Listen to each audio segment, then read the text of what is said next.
Boa noite, Margarete.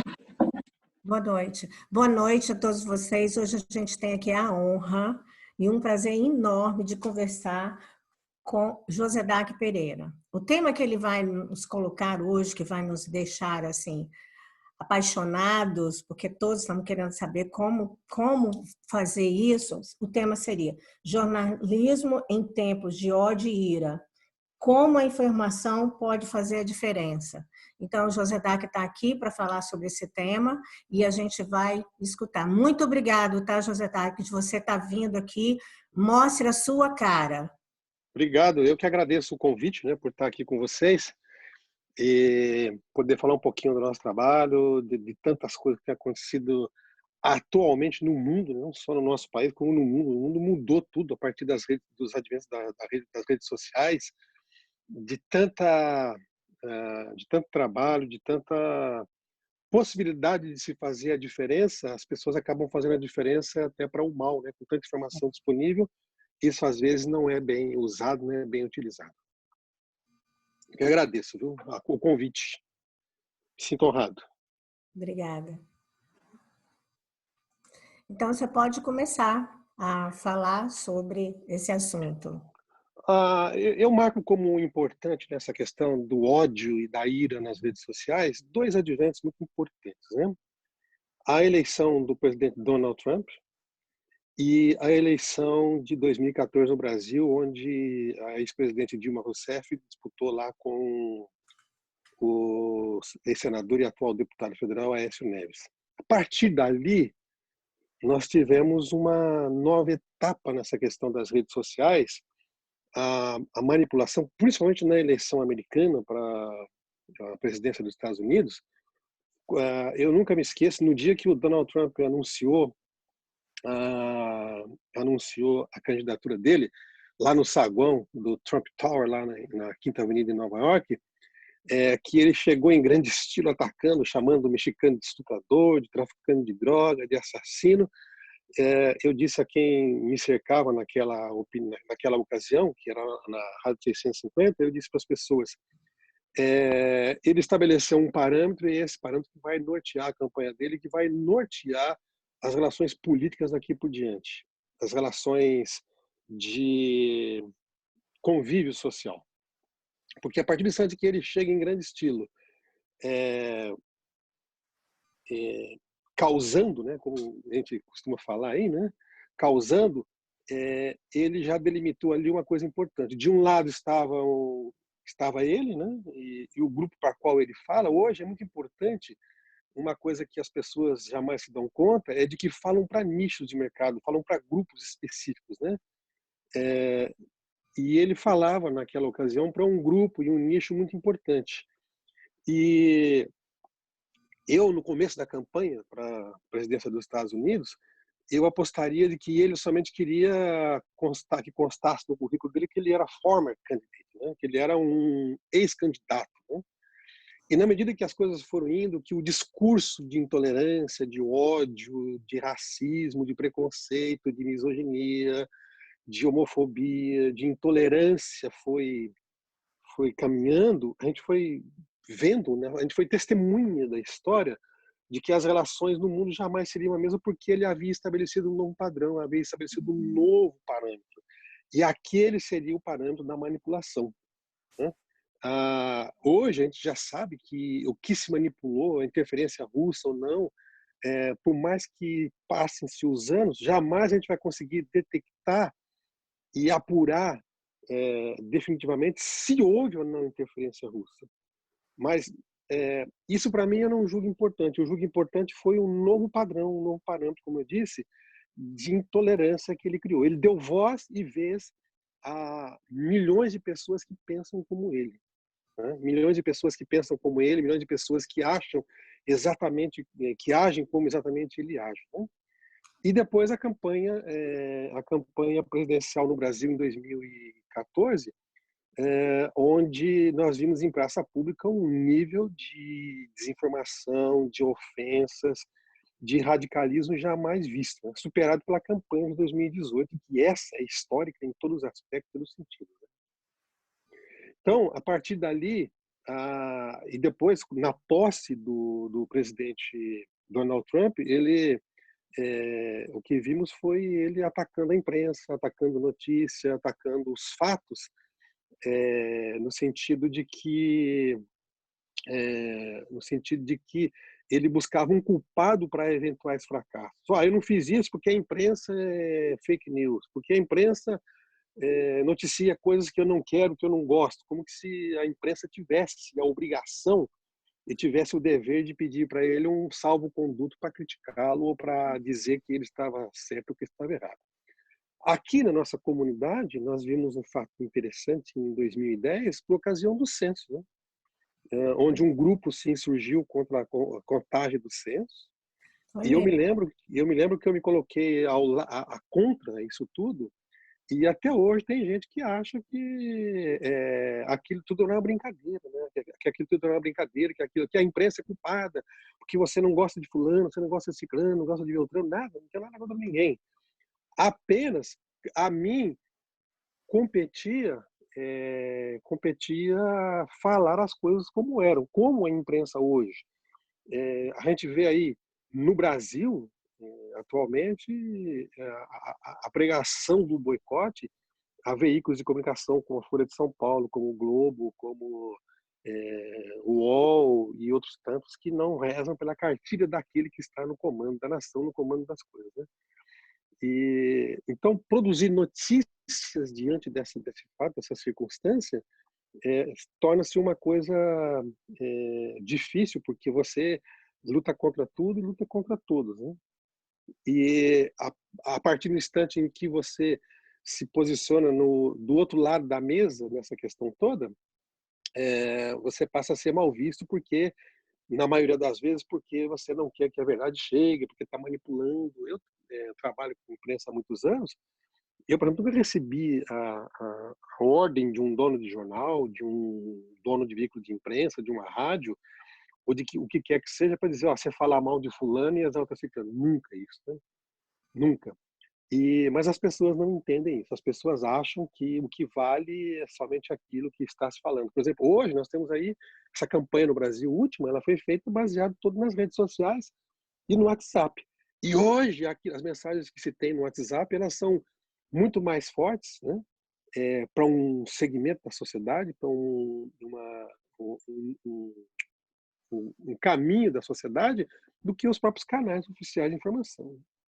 Então, tudo isto modificou a paisagem do mundo na área das comunicações e como sociedade.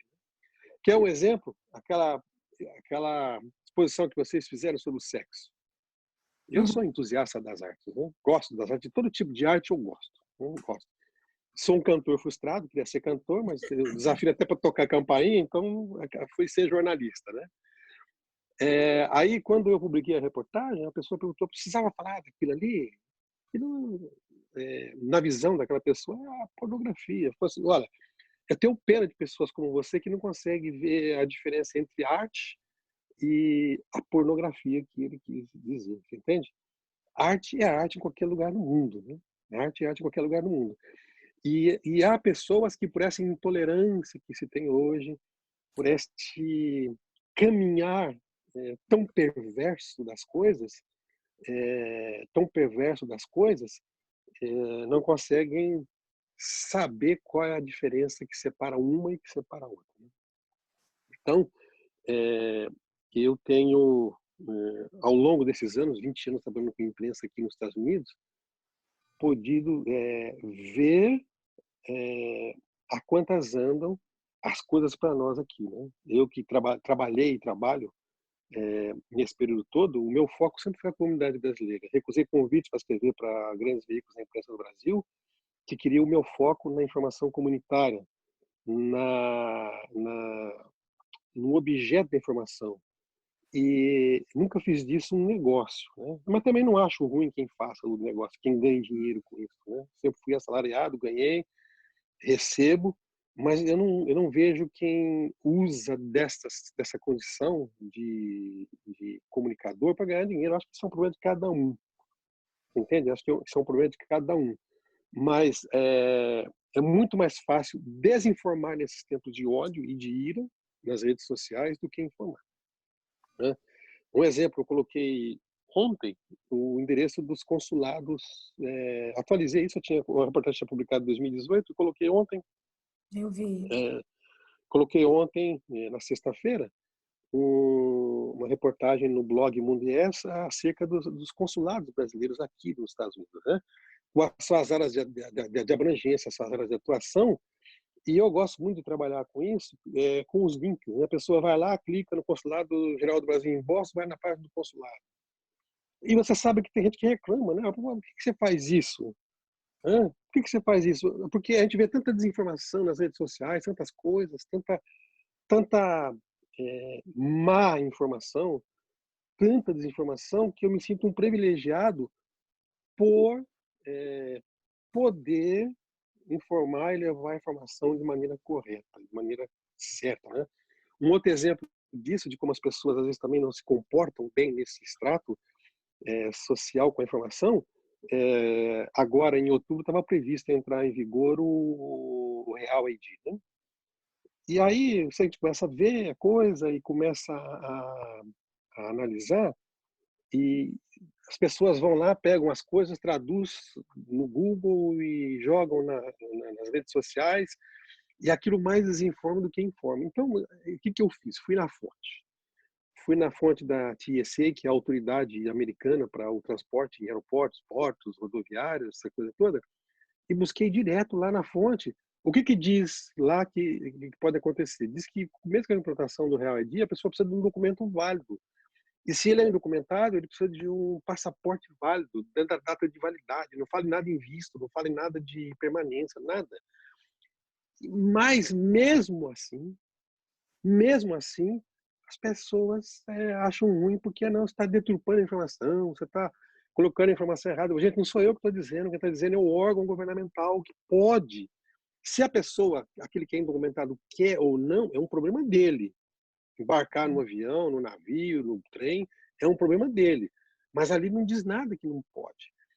E então, hoje acostumou-se a xingar e depois a se perguntar quando se pergunta, né? E eu penso que isso deve ser uma norma desse ódio, dessa ira, em outros aspectos da sociedade, né? Talvez nas artes, talvez na música, talvez na música cantada, na música tocada, nas manifestações artísticas, né? E um país e uma nação que não privilegia as suas manifestações artísticas, elas tendem a emburrecer. E um É. país que deixa de confiar, uma nação que deixa de confiar nas apurações jornalísticas, na verdade do que ela tem que ser, ele se torna cada vez mais burro e cada vez mais idiotizado. É esta constatação que a gente faz. Eu posso dizer que hoje os Estados Unidos como nação, como a Europa, como continente, como o Brasil como nação, eles deram muitos passos atrás com este recrudescimento na questão de intolerância com a comunicação, com as artes, com a ciência, né? A gente vê com a ciência, agora mesmo no Brasil, eu hoje discutia com uma pessoa a questão da cloroquina, né? Da hidroxicloroquina. Ah, mas as pessoas curaram. Aí me mandam um textão grande, né? Dizendo que lá no Brasil estão usando aquilo. E aí que um determinado doutor falou aquilo. Aí quando você vai na internet e busca a origem daquilo, você não acha em lugar nenhum. Você acha em 3 sites que são de viés pró ao presidente do Brasil atualmente. Nesses 3 sites você acha isso. Aí você acha uma única notícia no UOL do dia 26 de março que fala que 4 pessoas tiveram uma melhora entre 10.000 por causa do uso da coisa. E todo mundo é unânime em dizer que a hidroxicloroquina ela não serve, ela é para pessoas que sofrem de problemas de imunidade, que têm determinados tipos de doenças e males, né? Então, o que a gente vê são passos para trás e o que eu penso disso é que nos próximos 20 anos nós não vamos sair desse laço, né, dessa armadilha dessa desinformação e dessa ira e desse ódio que nós temos aqui, né? Hoje, discordar da pessoa, seja qual é o pensamento Nossa, dela, qual for a coisa toda. Você gosta do Trump, mas eu não gosto do Trump. Então você é comunista. Você é isso, você é aquilo. Para mim, está tudo bom, tudo bem, porque nos governos passados, recentes do Brasil, eu era taxado de direitista, né? Porque você ataca o governo popular, você é de direita. E agora que a gente critica o governo de direita, você é de esquerda. Então, quando isso é bom, quando você passa a ser atacado por todos os lados, é porque é sinal que você está no caminho certo, né? Porque você desagrada a uns e a outros quando você entra com a verdade, entra com as coisas que tem que ser, né? E o que eu digo sempre é que a informação está aí, à cara de todo mundo. As notícias estão à cara de todo mundo, né? Estão diante de todo mundo, né? Eu não sou sou um dos que produzem as notícias como elas devem ser ditas aqui. Há outras pessoas, há profissionais aqui nos Estados Unidos, da comunidade brasileira, há profissionais na imprensa americana, há profissionais idôneos, né, e íntegros na imprensa brasileira lá no Brasil. Então, a nós compete persistir, não podemos desistir, porque se a gente desiste vai ficar muito ruim, ficar muito chato, muito feio, e não há como retroceder em momento algum, sabe? Então, um pouquinho daquilo que a gente tem feito, um pouquinho daquilo que a gente tem produzido, um pouquinho daquilo que a gente tem colocado para as pessoas lerem, né? Colocado para as pessoas assistirem, né? Aqui nos Estados Unidos tem muita gente produzindo coisas muito boas em nível comunitário. Tem gente produzindo coisa séria, tem gente produzindo coisas que são marcantes, determinantes. E aqui é uma outra dificuldade, né? Porque além da barreira da língua, tem também a questão da tradução, que nem sempre aquilo que você traduz pode ser usado ao pé da letra, né? é Você verdade. tem que pesquisar, e às vezes um termo leva a outro, aquilo que seria uma reportagem que você escreve em 2, 3 horas, você acaba levando um dia inteiro pesquisando, falando, e tudo muita dificuldade. Aí depois você coloca isso, aí vê os bazares, as redes sociais, e acaba os robôs, né, que entram aí, qualquer publicação que você faz, que você esbarra em qualquer questão política, não precisa nem entrar frontalmente, esbarra em questão política, os robôs entram automaticamente, né? São tantos perfis falsos nas redes sociais que às vezes a gente se pergunta como é que pode isso tudo, né? Eu administro um bazar, e administro uns bazares aqui da comunidade, e é incrível a quantidade de perfis fakes que entram nesses bazares. Pedem pedem para se inscrever e para estar ali. É incrível, gente da Indonésia, gente da Índia, gente da China, gente da Rússia e gente daqui mesmo, né? E a característica deles é sempre a mesma. O sujeito ele entra por exemplo, no perfil no Facebook. Ele entra no perfil no Facebook e segundos depois ele pede para entrar no bazar, né? Ele não tem foto, o nome é um nome qualquer, e aí você posta qualquer coisa que você posta ali que esbarre, não precisa nem atacar frontalmente ou abordar frontalmente a questão política. O que você esbarre na questão política, automaticamente esses robôs entram em ação, é uma luta, sabe? É uma dificuldade. Então, é, é, tudo isso está à nossa volta com Maria movediça para nos tragar, para nos, às vezes, querer envergonhar, né? Mas a gente vai adiante.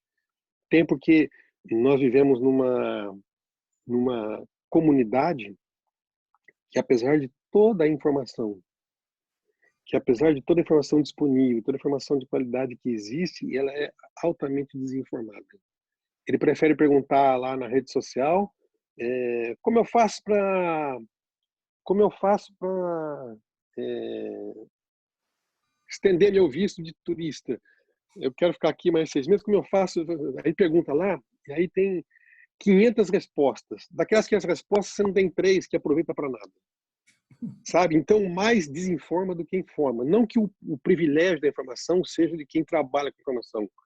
Você entende? Entendo. Mas ela pergunta no lugar errado, para as pessoas erradas e obtém a informação errada. E vai ficar com aquilo errado. Né? E vai ficar com aquilo errado. Essa semana mesmo nós tivemos um fato aqui lamentável, que foi a morte de um brasileiro e que no começo suspeitava-se que fosse de coronavírus. Né? E as pessoas, além de tudo ainda, têm um problema de interpretação de texto. As pessoas não conseguem interpretar um texto. Ninguém lê tudo, não. Não, você lê o enunciado e já tira suas conclusões. E ali eu dizia que provavelmente pelos sintomas, o irmão dele, conversei com o irmão dele em primeira mão, é meu amigo, conversei com o irmão do falecido em primeira mão, ele falou, ele tinha todos os indícios de ser o coronavírus. Né? Então, coloquei na reportagem, nossa, você precisa de ver. Tem bazares que você tem que entrar e desativar os comentários, porque é tanta ofensa, né? É tanta ofensa em cima da família, em cima dos médicos, em cima de quem escreveu, que a gente fica se perguntando, será que vale a pena tudo isso? Né? Será que vale a pena colocar informação e dizer para as pessoas tomar cuidado? Né? Então, tudo isso acaba tornando a informação nesses tempos de ódio e ira uma façanha. A gente, a gente prossegue porque é teimoso, né? Porque gosta da informação. Porque se dependesse de uns e outros aí, ou de grande maioria, a gente pararia no primeiro parágrafo, né? Não iria adiante jamais. Né? Eu queria saber, José Dark, porque, por exemplo, muitas coisas a gente vê, né? Acompanha o Face, o Instagram, o Hum, WhatsApp, né? E principalmente no Face, às vezes vem a notícia e a pessoa só tem um trabalho de repassar, né? Então, aquela notícia uhum, é fake, né? uhum.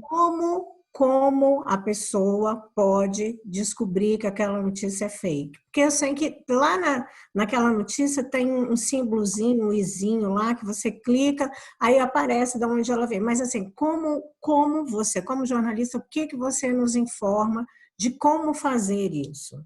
Olha, por exemplo, essa informação de hoje, o que foi que eu fiz? A primeira coisa que eu fiz quando eu recebi essa informação hoje, e ela cita um virologista muito importante lá em São Paulo, a primeira coisa que eu fiz foi pegar o primeiro parágrafo daquela reportagem e botar na internet. Pum, na hora. Você entende? E aí, se é uma notícia crível, verdadeira, a notícia que ela tem procedimento, ela me daria ali 50 lugares onde ela foi publicada com os grandes veículos de comunicação. Isso é o primordial de tudo isso. Você Uhum. entende? E aí, quando eu coloquei, ela me apareceu em 3 lugares. Esses 3 lugares sem condição de absolutamente nada. E outra coisa, o que falta nessa reportagem é o bom senso. Por exemplo, quer ver uma coisa? No começo disso tudo aqui, há um mês e pouco atrás, surgiu uma reportagem que falava da operação Checkmate na Índia, na China, aliás.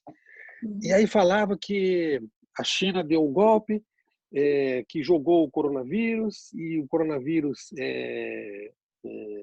avançou tudo, e em poucos dias a China comprou 20 bilhões de dólares de ações das grandes empresas americanas.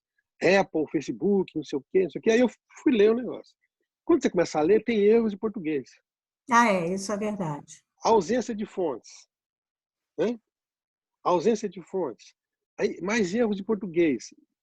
Aí eu fiz uma coisa assim bem simples, né? Embora a gente saiba dessa questão em linhas gerais, foi pesquisar na hora quanto vale a Apple hoje. Está lá que a China comprou 20 bilhões de ações de empresas como Apple, como Microsoft, como Facebook. Aí, quanto vale a Apple? A Apple vale 1 trilhão e 300 bilhões de dólares. Então, esse número de 20 bilhões não significa nada. Que a Apple tenha perdido 20 bilhões num dia, numa hora, o que isso significa? Nada. Sabe? Então, aí você começa a pesquisar, aí tem algumas ferramentas, por exemplo, o UOL tem, o UOL confere, a Folha de São Paulo tem, o Globo tem, o New York Times tem, os grandes projetos de jornalismo do mundo tem lá as questões do confere. Né? Vai lá e confere para saber se aquilo que está se falando é verdade. Então, eu fui num desses mecanismos de conferência e a notícia, aí eles apontam tudo isso, falta de fontes confidenciais, confiáveis e fidedignas, os erros de português, a inexatidão das informações, mas isso caminha muito num aspecto de que a maioria passa aquilo para frente como se fosse verdade. Então, a primeira coisa que eu faço, respondendo a sua pergunta, Margarete, como que eu sei que isso é ou não? Pega o primeiro parágrafo ali, ilumina, copia e cola no Google, por exemplo, te dá tudo. Se você achou em um lugar só, pode descartar que aquilo tudo é mentira.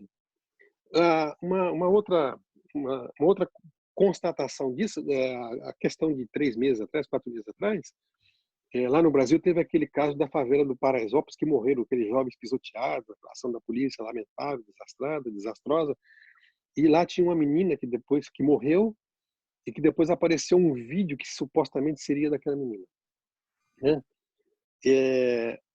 E aquilo dava que a menina era transgressora, era complicada de cabeça, e por isso que ela morreu. E aí, na hora que eu recebi a coisa toda, eu recebi isso de 5 ou 6 pessoas e perguntei para as pessoas qual é a fonte desta notícia. Eu sabia que não existia. Para quê? E pessoas inteligentes, pessoas que estão num nível de intelectualidade um pouquinho acima das outras pessoas, né? E as pessoas não souberam me responder. Foi, então, está vendo a responsabilidade que você tem? E depois eu sabia que era uma notícia falsa, mandei o link da notícia falsa para elas, não estava os projetos que haviam concluído tudo, e uma delas falou, meu Deus, eu estou passando para frente notícia que eu recebo, mas eu recebi do meu amigo, né? Eu recebi do meu amigo essa informação, eu recebi da minha mulher, eu recebi da minha cunhada, eu recebi da minha irmã, mas nem sempre. Aí eu pergunto, foi sua irmã, foi sua amiga, foi sua comadre, foi seu compadre, foi o seu patrão que produziu esta notícia? Não. Então você não pode dizer que ela seja fidedigna, que ela seja confiável, sabe? E eu sempre costumo dizer também, Margarete, e quem está me assistindo e vai me assistir, de que eu não passo correntes adiante, sabe? Eu não passo correntes adiante. Chegou em mim, e principalmente uma característica destas notícias fakes, notícias falsas, é aquela que vem com a frase: senta o dedo, compartilha sem dó. Isso tem que chegar lá não sei para onde. Pode esquecer, porque isso aí é notícia que não tem procedência. Porque a notícia que tem procedência, você não precisa de modo algum, né? Você não precisa de modo algum pedir para ser repassada. Que ela certamente vai tomar o caminho dela, certamente vai tomar o rumo dela, ela vai ganhar as redes sociais, ela vai ganhar as manchetes que ela merece, que ela precisa e o que ela deve ter. Não precisa ninguém compartilhar nada, porque isto simplesmente é uma forma de passar para frente sinais de intolerância, sinais de ira, de ódio, de tudo. Então, recebeu uma notícia, copia ela, o primeiro cabeçalho dela, a primeira frase dela e bota na internet. É uma forma bem ligeira de você saber se ela procede ou não. Se não tem, esquece, porque você não vai achar lugar nenhum, a não ser naqueles lugares que são usinas de fake news, usinas de propagação de desinformação. Porque pior que a informação, por exemplo, essa questão de morreu o brasileiro. Essa não é uma informação boa. Aliás, morreram 2 brasileiros na região de Fremes, na região do Metro-Oeste, né, na última semana. Essa não é uma notícia boa, é uma notícia ruim. Por quê? Porque isso bate na nossa porta definitivamente. E são pessoas que nós conhecemos, são pessoas que muitos de nós privamos do contato, privamos do convívio, privamos da intimidade às vezes, né? Então essa não é, mas é uma notícia que precisa ser dada para que as pessoas tomem cuidado, usem máscara, usem luva, não vão aí para as reuniões sociais. Agora de tarde eu fui numa loja brasileira comprar lá alguma coisa que precisava e eu estava de 3 em 3 na loja brasileira. Eu estava entrando, estava saindo uma família com carvão para churrasco, carne, e ele falando que estava atrasado para o churrasco. Quer dizer, então as pessoas elas estão brincando com coisa séria, sabe? Brincando com coisa séria. Eu aqui, Margarete, eu falo há pelo menos 20 anos, desde que eu trabalho com imprensa nos Estados Unidos, que a pessoa não deve beber nem dirigir. Se você bebeu, não dirija. Se você dirigiu, não beba. E aí eu estava outro dia conversando com um agente de polícia e eles que sabe o que acontece quando para o brasileiro e o brasileiro ele pergunta se o cara bebeu, ele falou, não, eu bebi só uma cerveja, que teoricamente está dentro do nível permitido. Mas hoje há uma intolerância tão grande, tão grande, tão grande, que até com uma cerveja estão levando o sujeito embora. Aí não tem carteira de motorista, não tem documento, prejudicou a vida dele por causa dessa coisa. Então, informação não falta, informação está disponível, sabe? E quando a gente fala as coisas, porque você é um chato, você fica repisando essa coisa de beber e dirigir. Bom, então é o seguinte, faz o que você achar que você tem que fazer. Não sou eu que vai dizer para você o que você tem que fazer. A vida é sua, você cuida dele do jeito que você achar que tem que cuidar. É o que eu falo para as pessoas. Obrigada. O Josias Monteiro quer fazer alguma pergunta ou falar Boa noite, todo mundo. E esse negócio, quando as pessoas pedem pela Facebook que alguém está sendo operado e precisa da gente repassar para poder ganhar dinheiro em cada postagem que a gente repassa. Isso é verdade? O Facebook ou o Google paga para isso? Ô Josias, boa noite. Eu nunca ouvi, assim, as pessoas falam muitas coisas, né? As pessoas falam muita coisa. Na realidade, muita gente usa isso para galgar alguns degraus, né? Galgar algumas posições na sociedade. Nunca ninguém se dispôs a falar sobre isso, né? Mas até onde eu sei, as pessoas que eu conheço que fazem esse tipo de ação social, as pessoas não têm nenhuma vantagem financeira disso, não. Eu, pelo menos, nunca ouvi. Pode ser que tenha um ou outro. Agora, eu já vi falso pedindo coisas, né? Pedindo dinheiro, e que era falso, e fazendo campanha que era falso, mas isso é gente que não é daqui. Eu vejo com absoluta desconfiança tudo aquilo que pedem dinheiro. Por exemplo, um velório. Alguém pediu dinheiro para sepultar alguém. Pediu dinheiro, sabe o que você faz? Manda para a casa funerária. Você tem dúvida? Manda para a casa funerária, que com certeza eles vão usar em favor daquilo. Entende? Vão usar em favor do sepultamento da pessoa. Isso é uma prática que eu tenho recomendado muitas vezes, né? E eu, particularmente, evito muito divulgar qualquer tipo de campanha da qual eu não tenha conhecimento, da qual eu não tenha o domínio da situação. Eu acho que isso é uma forma que eu tenho de preservar a comunidade de perder dinheiro. A Líria tem uma pergunta para você também, Josadak. Qual é a pergunta da Liliane? Líria. Líria. Líria, diga. Oi, tudo bem? Que prazer de ter aqui. Oi, Líria, tudo bem? Tudo jóia. Você é uma pessoa que eu tenho muito, muito respeito. Obrigado, Líria. Você é uma pessoa que tem uma capacidade incrível, sempre está ajudando a comunidade. Obrigado. Um asset, como é que fala? Um asset na nossa comunidade. De todo jeito. Teve uma pergunta aqui no chat que ela é a continuação, que é a pergunta da Liliane. Acho que eu vou deixar você responder essa primeiro, depois eu pergunto a minha, porque a minha é mais relacionada ao Brasil e não quero desviar. Ela está perguntando se a intolerância vai piorar depois da pandemia. Você estava falando sobre os policiais parando, né, tendo intolerância. Você acha que isso vai piorar? É a pergunta da Liliane. Deixa eu contar aqui um fato que aconteceu. A Liliane, ela é lá do Brace, diretora executiva do Brace, que é um trabalho que todo mundo devia conhecer, e sugiro a vocês que entrevistem nesse projeto Mostra a Cara a Liliane. Eles atenderam lá em 8 anos 90 mil pessoas. Uau. Com todos os tipos de necessidades.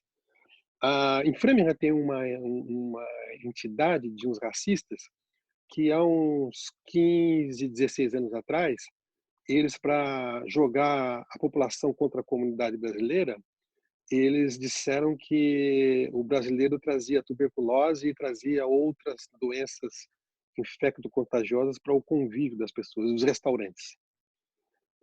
Eu não duvido nada que seja usado, por exemplo, isso já é usado, essa intolerância é usada quando você fala do vírus chinês, né?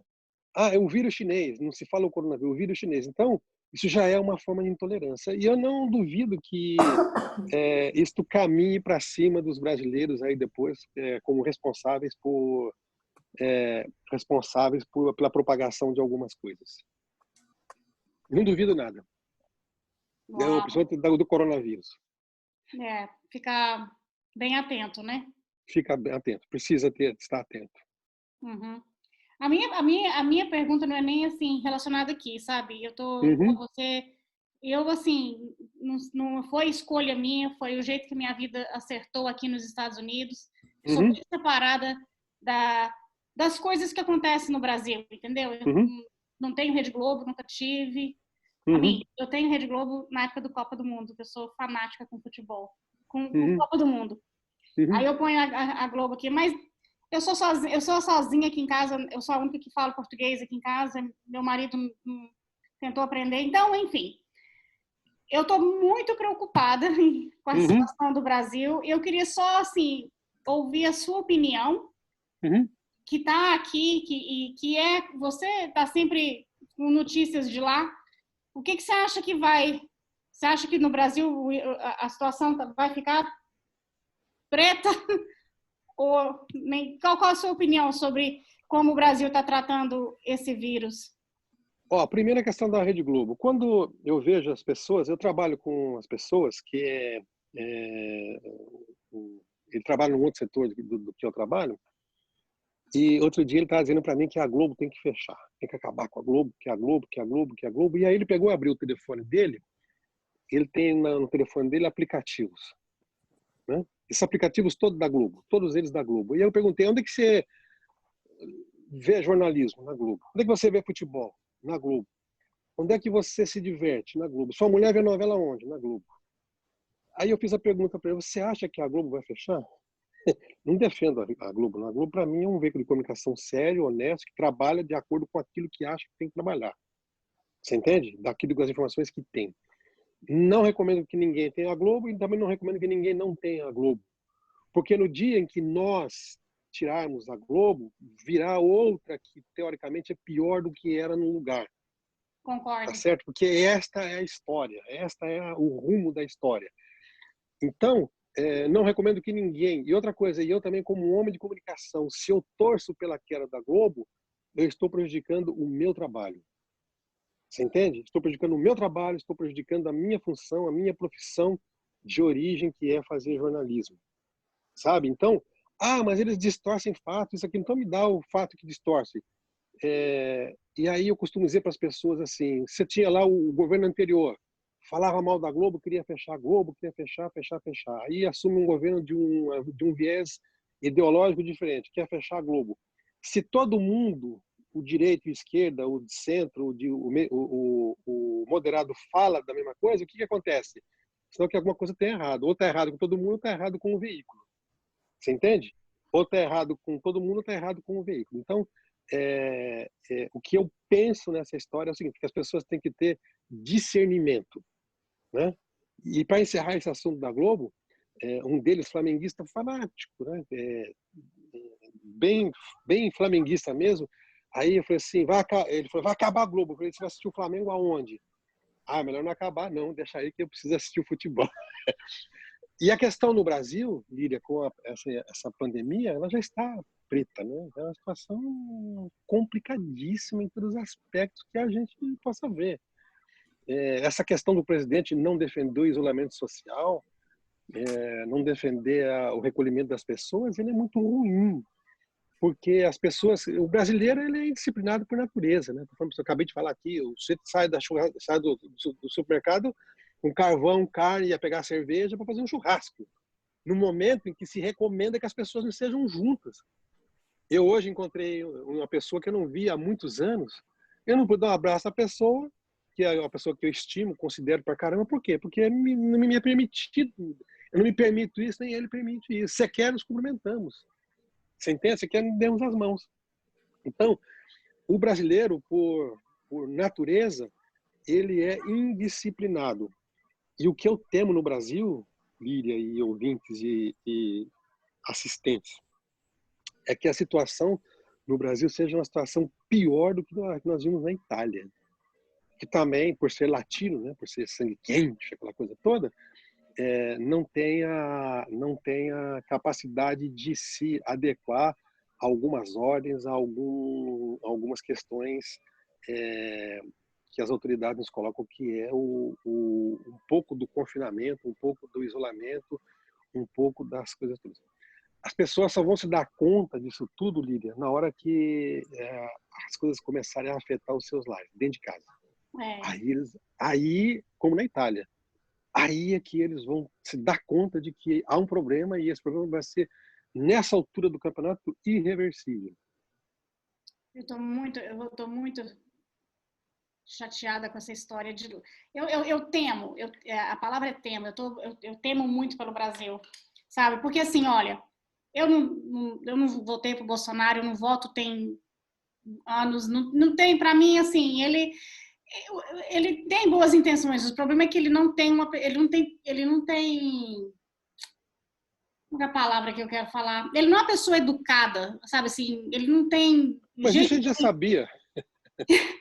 Isso a gente já sabia. Assim, eu acho que ele tem boas intenções, entendeu? Eu tenho mais simpatia pelo Bolsonaro do que eu tenho pelo nosso aqui, porque eu nem vou chegar lá. Mas eu tô com pena dele, porque ali não tem como ele ganhar. Lídia. Ou o bicho pega, ou se correr o bicho pega, ou se ficar o bicho come. Ele não tem como ganhar.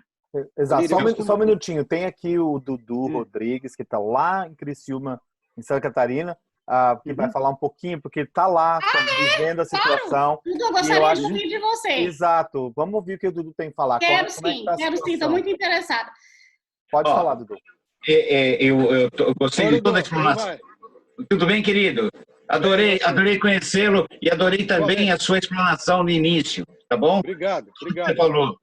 E um grande prazer falar com você, mas uma das minhas maiores preocupações, já que nós estamos falando de Brasil, é a situação que, além da pandemia que está acontecendo no mundo, nós estamos preocupados com uma coisa: juntar a pandemia e a política. Segundo, essa guerra que os governadores fizeram. Ela acabou de falar agora uma coisa interessante a respeito de... Eu tenho dó do Bolsonaro. Sabe por quê? Eu também tenho. Sabe por quê?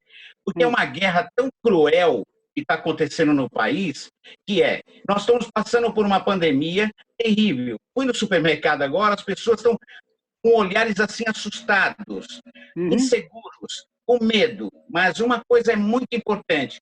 O que está acontecendo no Brasil? Está acontecendo uma guerra política e a guerra da pandemia, que é uma coisa cruel que está acontecendo na mente brasileira. Todo mundo está assustado, todo mundo está preocupado e todo mundo... Você citou uma coisa muito interessante a respeito de que o brasileiro é um pouco... Não é relaxado, mas é desligado. É indisciplinado. Indisciplinado, isso aí, indisciplinado, perfeito. E aí, o que acontece? Junta políticos, governadores contra um governo que eles apoiaram na época da eleição e agora, para sobressair perante a sociedade, estão disputando uma disputa de uma guerra suja, pesada, que está deixando o quê? A população muito mais perdida de saber o que ela vai pensar. Ela vai pensar na política, nos caras que estão sacaneando o país ou na pandemia. Percebe? Então, a preocupação que eu estou tendo aqui no Brasil, eu estou com uma pessoa que provavelmente, me perdoe eu falar, mas acho que eu vou sair vereador aqui da cidade, porque me interessou muito a política social. E está me preocupando muito porque as pessoas estão extremamente estressadas, desesperadas, inseguras, com medo. Por quê? Os próprios políticos que deveriam dar segurança para o país estão se degradando de uma forma tão cruel, de uma guerra suja, e as fake news, como você estava falando, e é bom checar, é importante esse assunto que você falou, sobre checar o primeiro parágrafo para ver se é concreto, se não é fake news. Então, a minha notícia que eu quero que eu queria ouvir de você é o seguinte: essa guerra de governadores, de políticos, fazer política no momento cruel que o cidadão brasileiro está passando de insegurança, o que você acha disso? Eu queria completar depois que você me responder. O que você acha disso, dessa guerra política, notícias que... não vou falar sobre a Globo, eu vou falar de outras jornalistas que estão batendo na mesma tecla todo dia, massacrando o povo que assiste a própria Globo, assiste outros canais, massacrando com a mesma guerra. Cara, não há país que aguenta isso.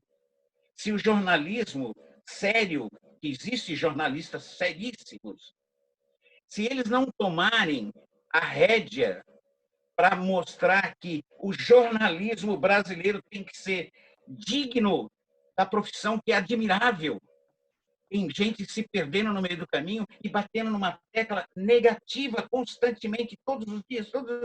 As pessoas não aguentam. Percebe? Então é isso que eu queria falar. Ô, Dudu, eu costumo contar uma história a respeito do presidente Ronald Reagan, que foi, na minha opinião, eu não sou republicano, mas, na minha opinião, foi o maior presidente que esse país teve nas últimas décadas. O melhor presidente que o país teve nas últimas décadas. Ele, quando foi candidato, eles ironizavam ele, dizendo que ele era surdo, ele era mandado pela mulher, indeciso, um ator de quinta categoria. Que ele era mandado pela mulher, que era mandado pela Shirley MacLaine, que era guru da mulher. Né? E o Reagan, ele fez um governo tão voltado para o povo que ele se tornou uma referência para esta grande nação que é os Estados Unidos e para o mundo. Introduziu políticas sociais. A maior reforma de imigração do século talvez tenha sido o Reagan que fez. Isso olhando do nosso ponto de vista. Então, quando acabou a campanha política, o que nós vimos no Brasil? O que nós vimos aqui nos Estados Unidos? Homens rancorosos que continuaram em cima do palanque. A partir do instante que o sujeito ele continua no palanque, ele dá o direito de que outros subam ao mesmo palanque que ele está e tratem as coisas no mesmo nível que ele trata. Então é por isso que a gente vê a mistura entrelaçada aqui, de política com pandemia. Por quê? Porque eles estão todos no mesmo palanque da qual o presidente não desceu e não vai descer. E aí, quando você mistura uma coisa com a outra, você tem oportunismo, você tem xingamento, você tem desinformação, você tem gritaria, você tem um estresse desnecessário. Você entende? Por quê? Porque as autoridades não se decidem, não chegam a um acordo de que tem que governar e não fazer política depois que acaba a campanha. Com mãos juntas, com exatamente. Integração nacional. Integração nacional. A minha crítica no Brasil hoje, no momento, está isso. Não tem integração social, não tem integração entre os políticos, não tem integração entre a sociedade e Câmara, Senado. Não tem isso. Está todo mundo trabalhando como se tivesse... o ministro da Saúde citou um negócio muito interessante. Quando o jornalista perguntou, mas essa aí de que o Bolsonaro não aguenta mais ver você aqui, não sei o quê. Olha a tendência da pergunta. O Bolsonaro já disse que não aguenta mais você aí no Ministério. Ele falou, peraí, a minha atitude aqui, eu estou focado no doente, e o doente é o Brasil. Eu não quero saber dessa história. Eu quero saber, o meu paciente é o Brasil hoje. E se o meu paciente é Brasil, eu não posso entrar em detalhes, eu sou um médico, como que eu vou entrar em detalhes de assuntos que não tem nada a ver com o meu paciente? Então, foi uma resposta muito legal. E a tendência das perguntas dos jornalistas sempre foram nessas. Então, você vê, alguns momentos, uma entrevista gigantesca e tudo negativo que os jornalistas estão levando. Mas por que isso, Dudu?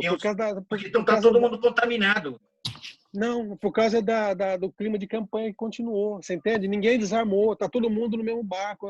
Sim. As perguntas são assim, são dessa forma, vão continuar sendo dessa forma. Então, as pessoas, por esse clima de campanha que existe, esse oba-oba, esta coisa que ninguém sabe de onde começa e onde termina, vai ser dessa forma sempre. Você entende? Vai ser dessa forma sempre. Vai ser dessa Eu acho que forma as pessoas sempre. têm que descer do palanque, né?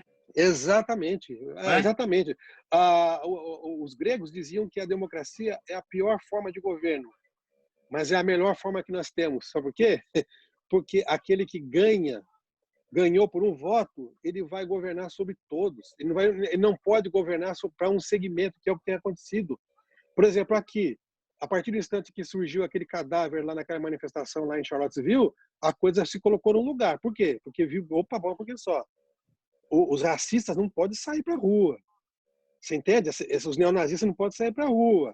Esse aí foi o primeiro. Quantos mais virão depois desses? No Brasil não tem o cadáver ainda, mas tem a intolerância em todos os aspectos. Todos. Você entende? Você não pode discordar de ninguém. Que você discordou, você passa a ser maldito, você passa a ser proscrito, passa a ser... Você não pode pensar diferente de você, você não pode pensar diferente do Cid, o Cid não pode pensar diferente da Margarete, a Margarete pode pensar diferente da Liliana, a Liliana pode pensar diferente da Lídia e de tantos outros que estão aqui, você entende? Ao nosso redor.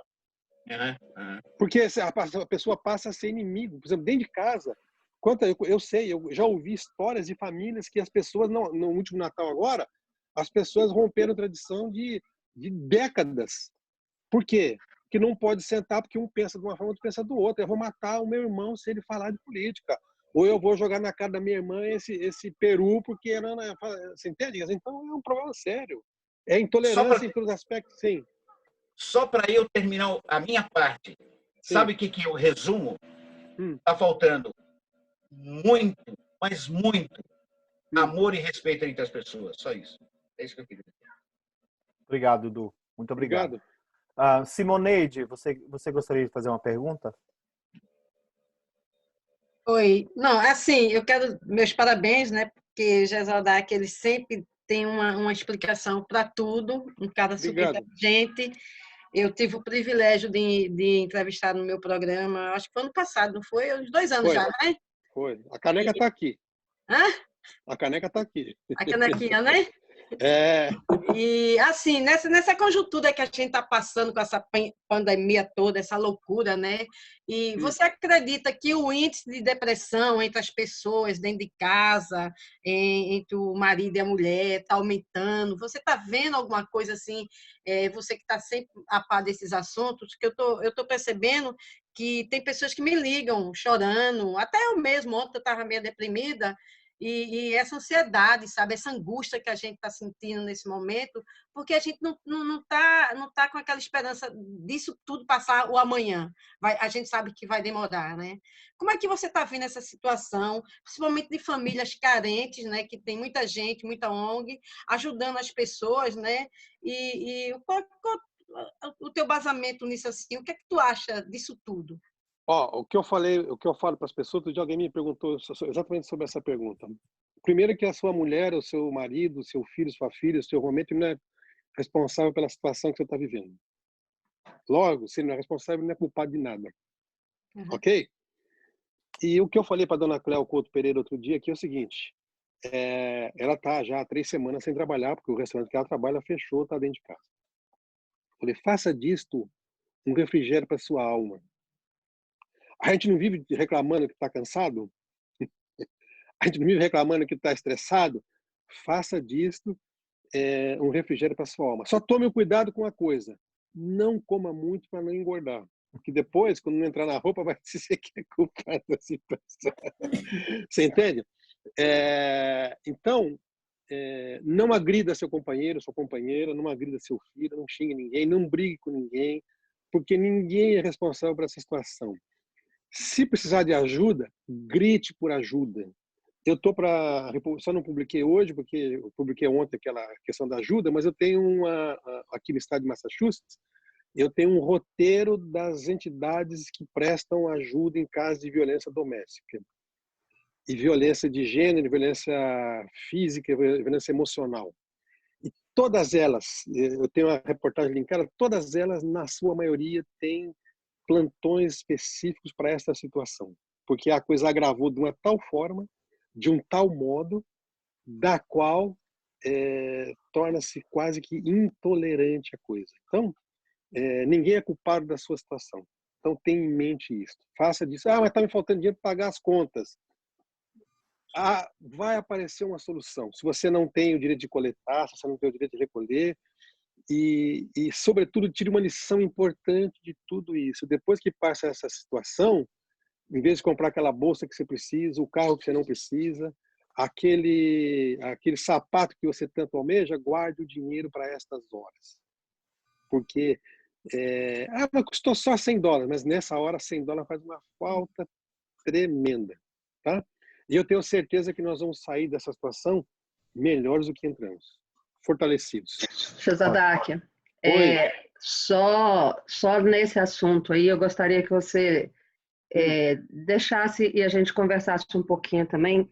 Eu tenho visto, além do aumento, né, na violência doméstica e tudo, eu tenho visto pessoas nas redes sociais compartilhando vídeos de agressões, sabe? Eu fiquei Isso é crime? chocada.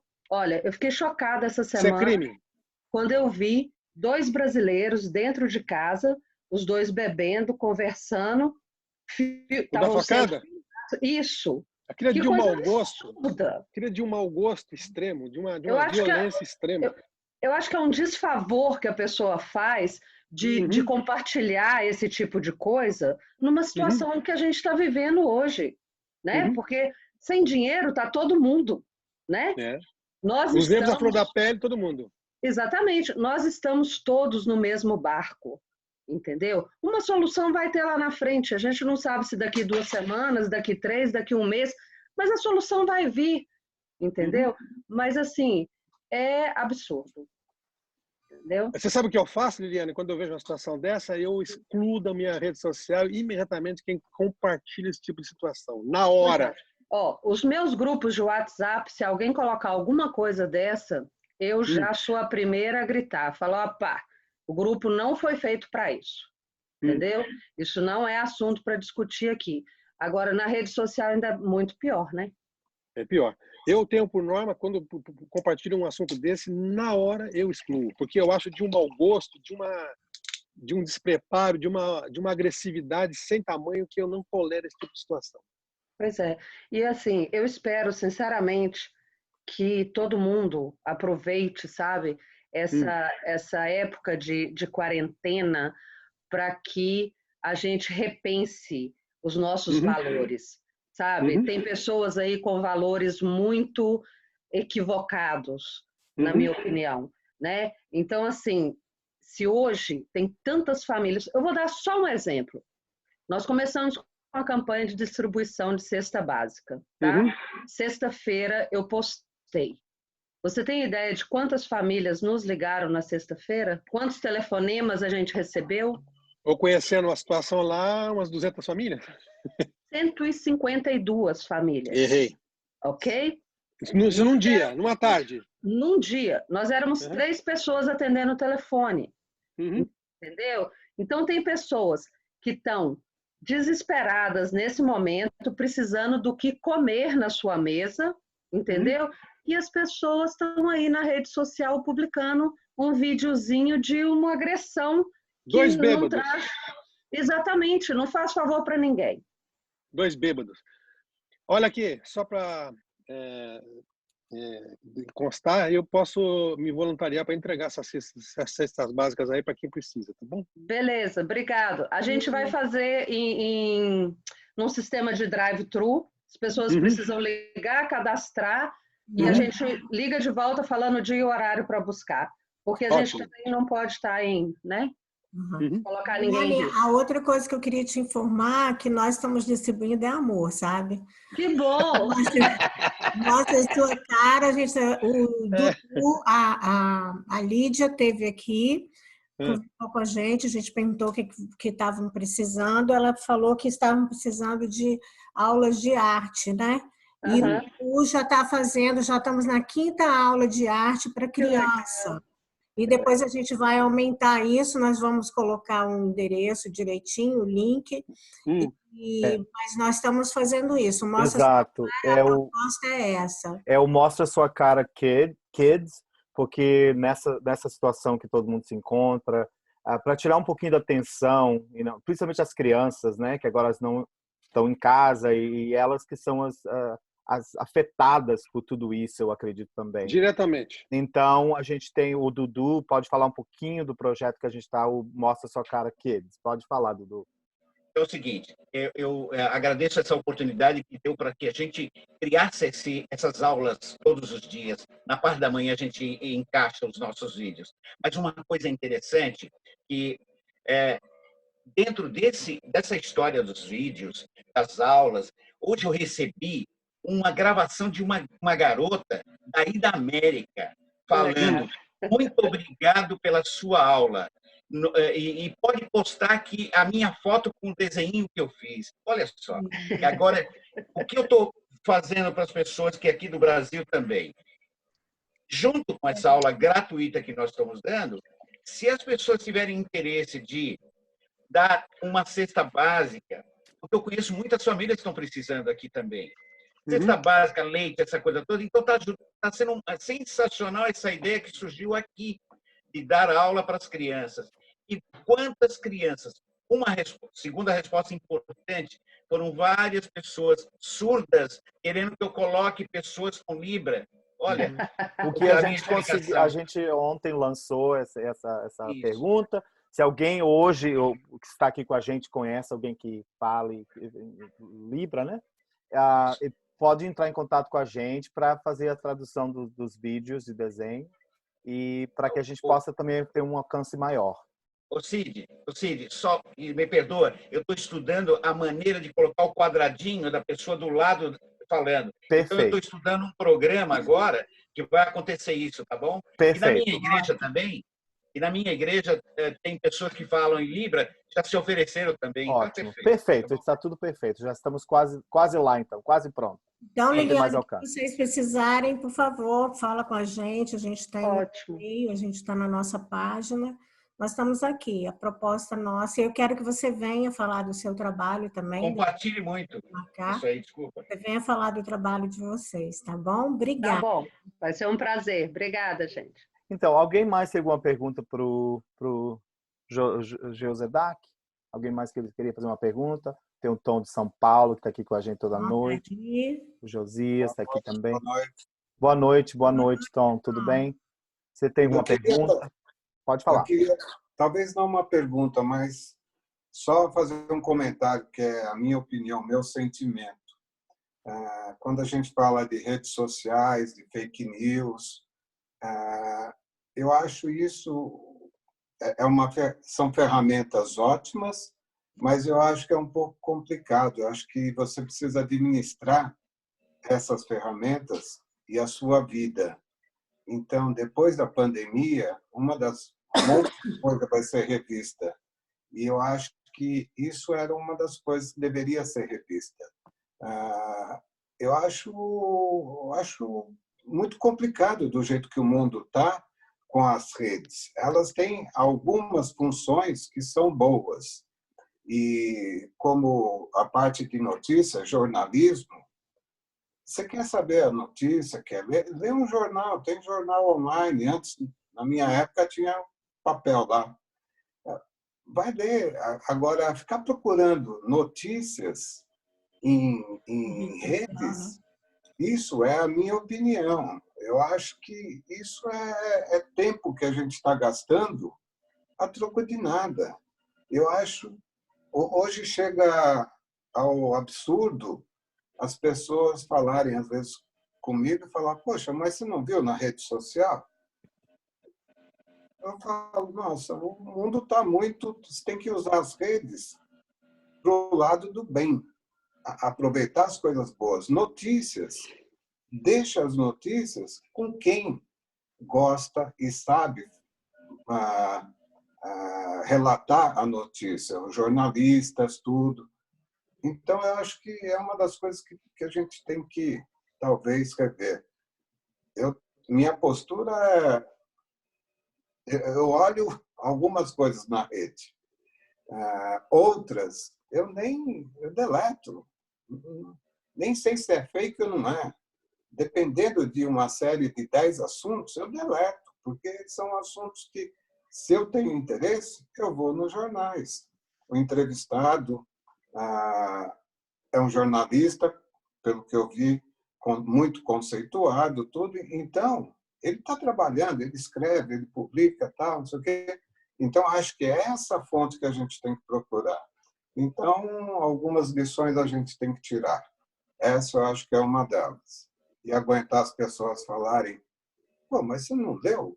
Estava lá, em tal lugar, em tal rede. Eu acho que é o fim do mundo. Então é só uma opinião minha, só e valorizar o trabalho do jornalista. Tá? Que eu obrigado. Muito obrigado, Tom. Então, eu acho que depois de ouvir tudo isso, é muito importante nós focarmos em compaixão. Eu acho que é isso que a gente está querendo trazer também aqui no Mostra Sua Cara. Queremos agradecer ao Josadek por vir aqui esclarecer para a gente. Foi muito... Eu acho que todo mundo tirou algo muito interessante daqui. E a gente gostaria que você desse as considerações finais. A gente está quase 8h30. As considerações finais suas e a sua participação nesse grupo. Obrigado por participar, pelo convite de participar dessa iniciativa. Essa engrandece bastante. Eu me sinto honrado por poder participar aqui e contribuir um pouquinho daquilo que a gente faz, daquilo que a gente conhece, daquilo que a gente sabe. Segundo, não tenho nada contra político nenhum. Quero que o Brasil dê certo. Terceiro lugar, minha mensagem para as pessoas: esse governo que está aí vai passar, no Brasil e aqui vão passar, virão outros políticos, e as pessoas vão ter que voltar por onde passaram. Então, depende de como você passou para aí, é que vai ser a sua volta depois. Então, só tomar cuidado com isso, né? Porque as relações terão que ser refeitas. De um jeito ou de outro, de um jeito ou de outro, terão que ser refeitas. Como que isso vai acontecer, que a gente não sabe ainda, tá certo? Então, não ofenda ninguém, principalmente quem você não conhece, quem não participa do seu âmbito social, das suas relações sociais, suas relações de negócio. Não ofenda quem quer que seja por motivo nenhum. Se você não concorda, não concorda. Foi o Tom que falou agora, né? Tom? Foi o Tom, correto. Eu tenho por norma, daquilo que eu não concordo com a opinião, que eu não gosto, nem leio. Você entende? Não leio porque eu sei que vai ser, eu não vou concordar, então não vou me aborrecer. Assim como tem gente que não me lê porque não gosta de mim. Entende? Prefere buscar a coisa em outro lugar. Então, tem ouvinte para todo mundo, tem leitor para todo mundo, tem consumidor para todo mundo, e tem gente que acredita em coisas. Tem gente que acredita em Papai Noel. Entendeu? E Coelhinho da Páscoa. E que a Terra é plana. Brincadeira. Mas me sinto honrado por poder estar com vocês aqui nesse período, tá bom? Muito obrigado. Estou sempre à disposição. Muito obrigado. Margarete. E reiterando que eu sou um entusiasta das artes, de qualquer matiz que for, sou um entusiasta das artes, a vida inteira. Você é sempre bem-vindo. Obrigado. Então, eu queria agradecer. Nossa, isso aí, em relação às artes, já sei, você já publicou muitas coisas nossas, a gente sempre quando precisa, recorre, as matérias são maravilhosas, você escreve super bem, você sabe disso. E obrigada mesmo de você ter vindo. Você viu que a gente ainda está no começo, mas temos duas semanas. Mas que ótimo. Ótimo. E a nossa proposta é mostrar a sua cara. A gente quer que mais pessoas venham falar do trabalho, venham falar do que está acontecendo, e o que tem acontecido é um conectando com o outro. É um momento realmente de ajuda, de olhar o próximo, de enxergar os invisíveis, né? E a gente está unido aqui para isso, é essa união, não importa, não temos partidos, não temos a nossa... Isso é importante. Ajudar o próximo, e pode contar sempre com o nosso projeto. O nosso projeto está aí, a gente está com muitas pessoas de fora, de São Paulo, do Brasil. Portugal, tem pessoal... Então, e vimos o seguinte, que a internet, você vê, nos conecta, né? Então, a gente pode fazer esse link e está sendo perfeito, está sendo harmonia, né? Independente de qualquer cor, raça, sabe? É uma diversidade, né? Uma grande diversidade e com muito amor. Então, muito obrigada mesmo, muito obrigada a todos vocês. Obrigado a vocês. Se alguém quiser falar alguma coisa, por favor. Mas, mais uma vez, foi uma noite fantástica, com muita gente que participou, que a gente vê aqui pelo nosso computador, né? Que foi mais uma noite fantástica, né, Cid? Foi muito, muito bom. Eu quero agradecer a todos de novo. O Dudu quer falar uma coisa rapidinho. Rapidinho. Eu queria agradecer mais uma vez e que bom ouvir um jornalista como ele falando para a gente e explicando todas as coisas como ele explicou. Parabéns. Adorei. Obrigado a você. Obrigado também para a Líria aí pela pergunta e por elogios imerecidos. Obrigado. Ricardo. Gente, eu quero agradecer vocês pelo espaço aqui. Eu acho muito forte ter esse conjunto de pessoas conversando todos os dias, apoiando um ao outro. Eu estou no front lines, trabalho com o mercado, vejo as pessoas comprando várias coisas e não pensando em outros, só pensando nelas. E quando eu vejo pessoas do Food Bank de Boston que vai na minha loja todo dia pegar a comida que a gente vai ir jogar fora, eles vão, pegam, coletam, eles estão sempre lá, lutadores. Eu acho muito forte ver as pessoas fazendo isso. E esses dias agora, a gente está tendo mais comida para doar, porque a gente está controlando o público um pouco mais e a gente está, assim, várias coisas estão sendo spoiled e a gente tem que controlar, entendeu? Então, a gente está mandando muita comida para eles. E é bom saber que essas pessoas estão ali no front lines também, apoiando as pessoas com menos recursos, opções. É muito bonito, gente. E obrigado a você, Ricardo. Obrigado a você por estar lá na frente fazendo isso. Eu sei que você é um artista de peso, mas também tem um coração enorme. O que você faz é muito importante. Obrigado por você estar lá colocando a sua vida de lado, as suas filhas de lado, para estar ali na frente e fazendo isso. Eu estou muito emocionado por você também. Eu sinto que você está falando com o coração e é muito importante. Por isso que é muito bom que você esteja aqui todos os dias. A Liliane, eu queria que ela falasse alguma coisa.